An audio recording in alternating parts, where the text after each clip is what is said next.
Folks, we spend a lot of time on this channel talking housing, real estate, commercial, United States focused. We're going to stretch our wings, get a little uncomfortable together, and we're going to talk about what's going on in China. We're going to do this with the one and only Lance Lambert from Fortune. How you doing, buddy? Doing great, doing really good. And yeah, let's jump right to it. And so one thing that's interesting, historically speaking, is that across the world, when countries have went through periods where their residential housing markets have went through very prolonged slumps, have also coincided with their deepest economic hits. So in the Correct. United States, we've actually had two legitimate housing crashes over the past 100 years. Mm-hmm. Most well known is the '08 housing bubble, Mm-hmm. which we saw a 6 year housing recession from '06 through the end of 2011, and housing's impact on the economy fell for 6 straight Yeah. years from '06 to 11. Huge economic hit.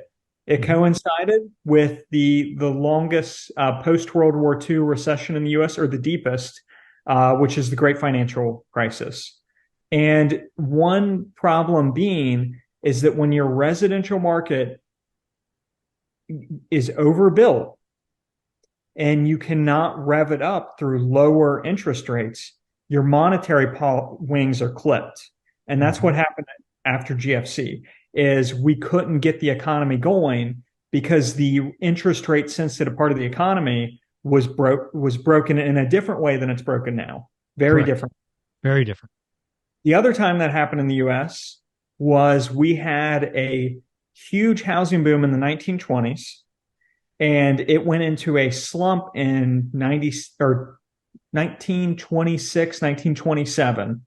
Mm. And it was a prolonged housing recession, and it coincided with a foreclosure boom that happened right as the 1929 stock market crash hit. And it's one of the untold stories about the Great Depression, is that there was an actual housing crash and a home price crash that Mm. happened in the country, and a foreclosure crisis. And the Uh, banking crisis, a lot of banks went out. Financing was very different. Mortgage exactly. financing was very much interest only and terms. 5-year term was, I believe, most common back then. And so some of the other periods where we've had housing recessions, like '81, mortgage rates got real high and it created a construction bust, but not a full blown housing crash.